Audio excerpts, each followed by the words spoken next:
ಧರ್ಮಸ್ಥಳ ಬುರುಡೆ case funding ವಿಚಾರ ಸಾಮಾಜಿಕ ಕಾರ್ಯಕರ್ತೆ ರಮಾ ನಾಗರಾಜ್ ಗಿರೀಶ್ ಮಠಣ್ಣನವರ್ ಜಂಟಿ ಸುದ್ದಿಗೋಷ್ಠಿಯನ್ನು ನಡೆಸಿದ್ದಾರೆ. ಚಿನ್ನಯ್ಯ ಎಂಬ ವ್ಯಕ್ತಿ ನನ್ನ ವಿರುದ್ಧ ಆರೋಪ ಮಾಡಿದ್ದಾನೆ. ಧರ್ಮಸ್ಥಳ ಸಂಘಟ ವಿಚಾರದಕ್ಕೆ ನಾನು ಧ್ವನಿ ಎತ್ತಿದ್ದು ಮಾತ್ರ ಸುಖಾಸುಮ್ಮನೆ ಆರೋಪಗಳನ್ನು ಮಾಡಿದ್ದಾರೆ.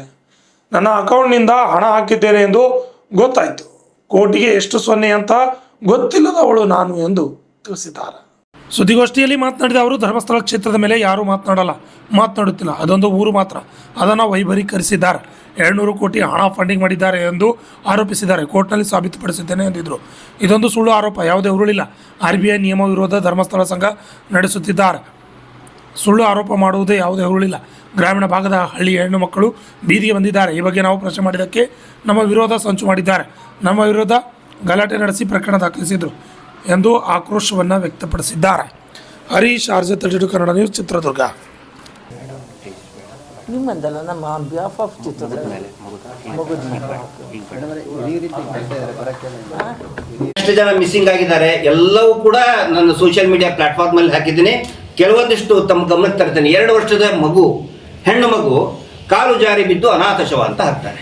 2 ವರ್ಷದ ಹೆಣ್ಣು ಮಗು ಮೋಕ್ಷ ಸಿಗಕ್ಕೆ ಹೋಗಿ ಸಾಯ್ತದ? ಅನಾಥ ಶವ.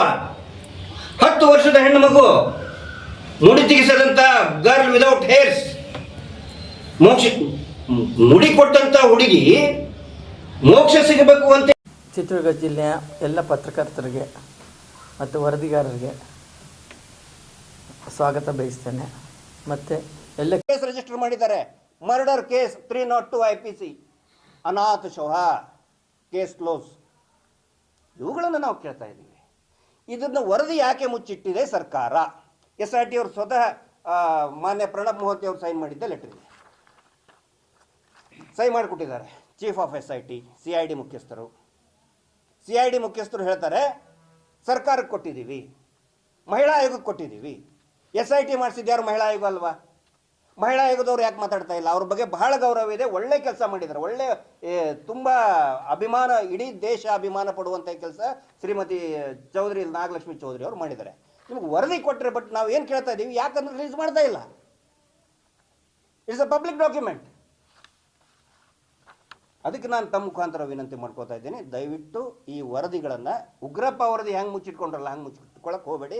ನಾವು ಕೂಡ ಬಿಡಲ್ಲ, ಕಾನೂನಿನ ಹೋರಾಟ ಮಾಡ್ತೇವೆ ಮತ್ತು ಇಡೀ ರಾಜ್ಯಾದ್ಯಂತ, ಮತ್ತು ನೆಕ್ಸ್ಟ್ ನಾವು ದೆಹಲಿಗೂ ಕೂಡ ಹೋಗೋರಿದ್ದೀವಿ. ಸೌಜನ್ಯ ಪ್ರಕರಣ, ಕುಸುಮಾವತಿ ಅವರಿಗೆ ಫೈನ್ ಹಾಕಿ ಅರ್ಜಿ ರಿಜೆಕ್ಟ್ ಮಾಡಿ ಅಂತ ಹೇಳಿದ್ದಾರೆ ರಾಜ್ಯ ಸರ್ಕಾರದ, ಕೇಂದ್ರ ಸರ್ಕಾರದಿಂದ. ಏನಾಗಿದೆ ಅಂತಂದು CBI ಅಧಿಕಾರಿ ಸ್ಪಾಟಿಗೆ ಹೋಗಿಲ್ಲ, ಕುಸುಮಾವತಿ ತಾಯಿದು ವಿಟ್ನೆಸ್ಸೇ ತಗೊಂಡಿಲ್ಲ, ಎಷ್ಟೋ ಸುಳ್ಳುಗಳನ್ನು ಬರೆದು ತನಿಖೆ ಮಾಡಿದೀವಿ ಅಂತ ಹೇಳಿದ್ದಾರೆ. ಅಂದರೆ ಏನು ನಡೀತಾ ಇದೆ ಇಲ್ಲಿ? ಸೊ ತಮ್ಮ ಮುಖಾಂತರ ನಾನು ರಿಕ್ವೆಸ್ಟ್ ಮಾಡ್ಕೊಳ್ಳೋದು, ಈ ವರದಿಗಳನ್ನು ದಯವಿಟ್ಟು ಮುಚ್ಚಿಡಬೇಡಿ. ಮಾಧ್ಯಮ ಮಿತ್ರರಿಗೂ ಕೂಡ ಅಷ್ಟೇ, ನಿಮ್ಮ ಬಗ್ಗೆ ನಮಗೆ ಅಭಿಮಾನ ಇದೆ. ಎಷ್ಟೋ ಸರಿ ನಾವು ಸಿಟ್ಟಂತ ನಾವು we are not against any TV channel, ಆದರೆ ಟ್ರಾನ್ಸ್ಪರೆಂಟ್ ಆಗಿ ಹೇಳಿ. ಕೊನೆಯದಾಗಿ ಇನ್ನೊಂದು ಪ್ರಮುಖ ಅಂಶ, ರಾಷ್ಟ್ರ ರಕ್ಷಣಾ ಪಡೆ.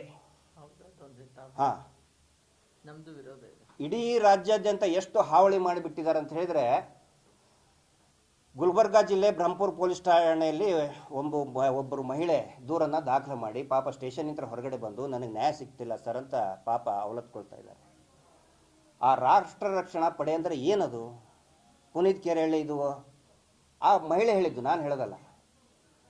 ಪುನೀತ್ ಕೆರೆಹಳ್ಳಿ ಅವ್ರದ್ದು ಸರ್, ಜಿಲ್ಲಾಧ್ಯಕ್ಷ ಅಮರಾವತಿ ಅಂತ ಸರ್, ಮಡಿವಾಳಪ್ಪ ಅಮರಾವತಿ ಅಂತ ಸರ್, ನನ್ನ ಕರೆದು ಲೈಂಗಿಕ ಕಿರುಕುಳ ಕೊಟ್ಟು ಫೋಟೋ ತೆಗೆಸ್ಕೊಂಡು ಬ್ಲ್ಯಾಕ್ ಮೇಲ್ ಮಾಡಿ ದುಡ್ಡು ವಸೂಲಿ ಮಾಡ್ತಾ ಇದ್ದಾರೆ ಸರ್.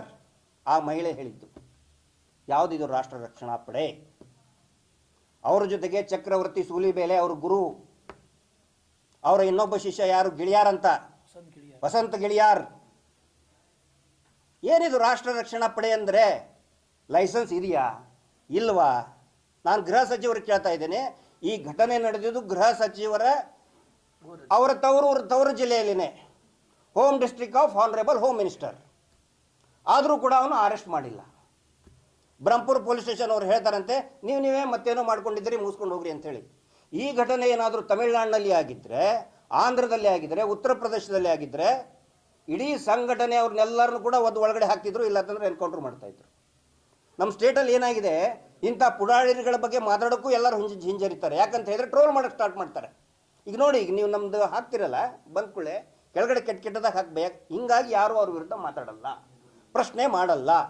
ಪ್ರಶ್ನೆ ಮಾಡಿದರೆ ಪಾಕಿಸ್ತಾನಿ, ಪ್ರಶ್ನೆ ಮಾಡಿದರೆ ಚೈನಾ ಫಂಡು, ಫಾರಿನ್ ಫಂಡು, ಅವರು ದೊಡ್ಡ ದೇಶಭಕ್ತರು. ಏನಾಗ್ಬಿಟ್ಟಿದೆ ಸರ್, ಇಲ್ಲಿ ಬೋರ್ಡ್ ಹಾಕ್ಕೊಂಡಾರೆ, ಇದು ಗ್ರಂಥಿಕೆಯ ಅಂಗಡಿ, ಪೂಜಾ ಸಾಮಗ್ರಿಗಳು ಮಾರುವ ಅಂಗಡಿ, ದೇವಸ್ಥಾನ ಎದುರುಗಡೆ ಹಾಕೊಂಡ್ಬಿಟ್ಟಾರೆ. ಒಳಗಡೆ ಮಾರೋದು ಮಾಂಸ ಮಾರ್ತಾ ಇದ್ದಾರೆ, ಮದ್ಯ ಮಾರ್ತಾ ಇದ್ದಾರೆ. ಕೇಳಿಬಿಟ್ರೆ ಬೈತಾರೆ, ಗ್ರಂಥಿಕೆ ಅಂಗಡಿ ನಮ್ಮದು, ರಾಷ್ಟ್ರ ರಕ್ಷಣಾ ಪಡೆ, ಧರ್ಮ ರಕ್ಷಣೆ. ಬೋರ್ಡ್ ಹಾಕಿದ್ದು ಧರ್ಮ ರಕ್ಷಣೆ, ರಾಷ್ಟ್ರ ರಕ್ಷಣಾ ಪಡೆ. ಒಳಗಡೆ ಮಾಡೋದು ಹುಡುಗಿಯರನ್ನ ಬ್ಲ್ಯಾಕ್ ಮೇಲ್ ಮಾಡೋದು. ಪಾಪ ಅವಳು ಹೇಳ್ತಾಳೆ, ಬಾತ್ರೂಮಲ್ಲಿ ಹೋಗಿರೋದು ವಿಡಿಯೋ ಎಲ್ಲ ಮಾಡಿಕೊಂಡು ಬ್ಲ್ಯಾಕ್ ಮೇಲ್ ಮಾಡ್ತಾ ಇದ್ದಾನೆ ಅವನು, ಪುನೀತ್ ಕೆರೆಹಳ್ಳಿ. ಮತ್ತು ಅವನು ಜಿಲ್ಲಾಧ್ಯಕ್ಷರು ನೌಕರಿ ಕೊಡಿಸ್ತೀನಿ ಅಂತ ಹೇಳಿ ದುಡ್ಡು ಇಸ್ಕೊಳ್ಳೋದು, ದುಡ್ಡು ನೌಕರಿನೇ ಕೊಡಿಸಲ್ಲ. ಇವ್ರು ಯಾರ್ರೀ? ರಿಜಿಸ್ಟರ್ ಆಗಿದೆಯಾ ಇಲ್ಲ, ಯಾರೂ ಕೇಳೋಕ್ಕೆ ತಯಾರಿಲ್ಲ. ಅದಕ್ಕೆ ನಾನು ಗೃಹ ಸಚಿವರಿಗೆ ಹೇಳ್ತಾ ಇದ್ದೀನಿ, ಇಲ್ಲಿವರೆಗೆ ಅವ್ರ ಮೇಲೆ ಯಾಕೆ ಕ್ರಮ ಕೈಗೊಂಡಿಲ್ಲ? ಈ ಚಕ್ರವರ್ತಿ ಸೂಲಿಬೆಲೆ, ಪುನೀತ್ ಕೆರೆಹಳ್ಳಿ, ರೈತರು ಮಾರ್ಕೆಟಿಗೆ ಸಂತೆಗೆ ತಗೊಂಡು ಹೋಗೋ ದನಗಳನ್ನೆಲ್ಲ ಹಿಡಿದು ಬಿಡೋದು, ನಾವು ಗೋರಕ್ಷಣೆ ಮಾಡ್ತೀವಿ ಅಂತ ಹೇಳೋದು, ವಸೂಲಿ ಮಾಡೋದು. ಹೆಸರು ರಾಷ್ಟ್ರ ರಕ್ಷಣಾ ಪಡೆ, ಧರ್ಮ ರಕ್ಷಣೆ. ಗ್ರಂಥಿಗೆ ಅಂಗಡಿ ಇಟ್ಕೊಂಡು ಒಳಗಡೆ ಮಟನ್ನು ಚಿಕನ್ನು, ಆಯ್ತಪ್ಪ, ಮಾಂಸ ಮಾಡಿದ್ರೆ ಮಾಂಸದ ಅಂಗಡಿ ಅಂತ ಹಾಕೊಳ್ಳಿ, ಮಾಂಸದ ಅಂಗಡಿ ಅಂತ ಹಾಕೊಳ್ಳಿ, ಮದ್ಯದ ಅಂಗಡಿ ಅಂತ ಹಾಕೊಳ್ಳಿ. ಅದು ಬಿಟ್ಟು ಗ್ರಂಥಿಗೆ ಅಂಗಡಿ ಅಂತ ಹಾಕ್ಕೊಂಡು ಒಳಗಡೆ ಇದನ್ನೆಲ್ಲ ಮಾಡ್ತಾ ಇದ್ದಾರೆ. ದಯವಿಟ್ಟು ಗೃಹ ಸಚಿವರು ಇದರ ವಿರುದ್ಧ ಕ್ರಮವನ್ನು ತಗೊಳ್ಳೇಬೇಕು ಅಂತ ವಿನಂತಿಯನ್ನು ನಾನು ಮಾಡ್ಕೊಳ್ತಾ ಇದ್ದೀನಿ. ಇಷ್ಟು ಇವತ್ತಿನ ಪತ್ರಿಕಾಗೋಷ್ಠಿಯ ಸಾರಾಂಶ. ತಮಗೇನಾದರೂ ಪ್ರಶ್ನೆಗಳಿದ್ದರೆ ಅದಕ್ಕೆ ಸ್ವಾಗತ ಇದೆ.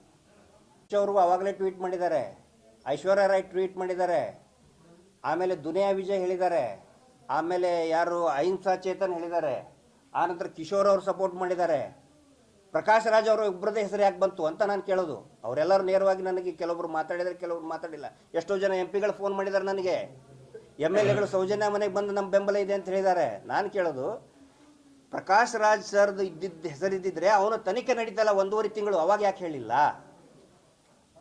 ಪ್ರಕಾಶ್ ರಾಜ್ ಅವ್ರದ್ದು, ರಮಾ ನಾಗರಾಜ್ ಅವ್ರದ್ದು ತನಿಖೆ ಎಲ್ಲ ಮುಗಿದ ಮೇಲೆ ಇನ್ನೇನು ಸೌಜನ್ಯ ಪ್ರಕರಣ ದೆಹಲಿಯಲ್ಲಿ ಶುರು ಆಗುತ್ತೆ, ಆ ಟೈಮಿಗೆ ಯಾಕೆ ಬಿಡುಗಡೆ ಮಾಡಿದರು ಅಂತ ನಾನು ಕೇಳ್ತಾ ಇದ್ದೀನಿ.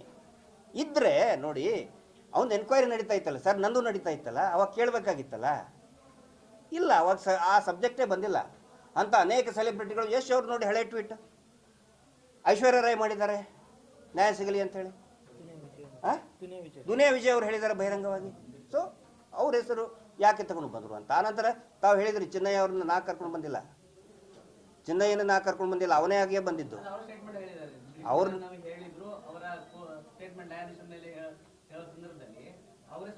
ಇಲ್ಲ ಇಲ್ಲ, ನಿಮ್ಮ ಕಡೆ ಎಲ್ಲಿ ಸಿಗ್ತದೆ? 164 ಸ್ಟೇಟ್ಮೆಂಟಲ್ಲಿ ನಂದು ಹೆಸರು ಹೇಳಿಲ್ಲ. ಆ ದೊಡ್ಡ ಲಿಸ್ಟ್ ಇದೆಯಲ್ಲ ಧರ್ಮಸ್ಥಳದ್ದು, ಅವ್ರದ್ದು ಹೆಸರಿದೆ 164ಅಲ್ಲಿ.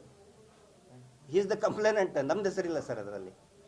164 ಓಪನ್ ಮಾಡಲಿ. ಈಗ ನಾನು ಅದೇ ವೇಟ್ ಮಾಡ್ತಾ ಇದ್ದೀನಿ, ಸರ್ಟಿಫೈಡ್ ಕಾಪಿ ಕೊಡಲಿ, 164 ಸ್ಟೇಟ್ಮೆಂಟ್ ಕೊಡಲಿ, ಅವಾಗ ಹೇಳ್ತೇನೆ. 28 ಜನರ ಹೆಸರು ಹೇಳಿದ್ದಾನೆ, ಎಲ್ಲ ದೊಡ್ಡ ದೊಡ್ಡವ್ರ ಹೆಸರು ತಗೊಂಡಿದ್ದಾನೆ. RDP ಅಗೇನ್ಸ್ಟ್ ಕಂಪ್ಲೇಂಟ್ ಕೊಟ್ಟರು, ಇವತ್ತಿಗೂ ಕೂಡ ಅದು FIR ಜಾರಿಯಲ್ಲಿದೆ, ತನಿಖೆ ಇದೆ.